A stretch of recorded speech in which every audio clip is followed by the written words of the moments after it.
Here's a psychology fact you're not ready for. Disciplined people don't wake up motivated. They wake up programmed. And if you rely on motivation to change your life, this is going to hurt.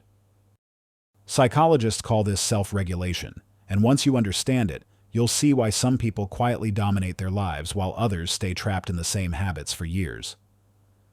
Your results, your body, your money, your confidence, none of it is random. It's all a reflection of how trained your brain is to obey discomfort. But here's where it gets uncomfortable. Because discipline isn't about willpower, and believing that lie is exactly why you keep failing.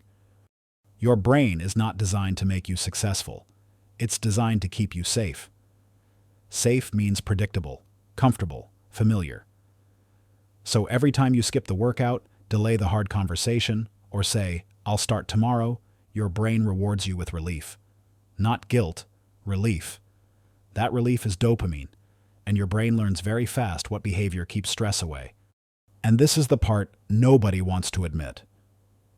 The reason discipline feels impossible to you is because your brain has been trained to avoid it. Let's break this down. Most people think disciplined people are mentally stronger. They're not. They're just less emotional when it comes to action.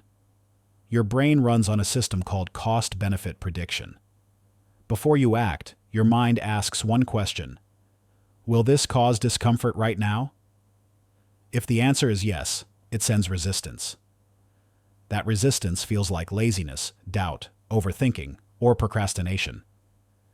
But it's not weakness. It's protection. Here's where disciplined people are different. They don't debate that resistance. They don't negotiate with it. They don't ask how they feel. They act before emotion has time to interfere. Over time, something powerful happens. The brain starts associating discomfort with identity instead of danger. Discipline becomes automatic.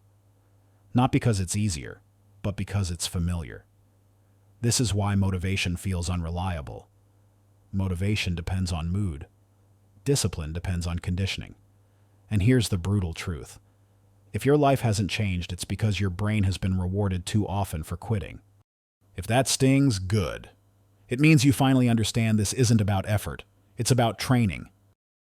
So how do disciplined people actually think? They remove choice. They don't say, "Should I do this?" They say, "This is what happens at 6 a.m."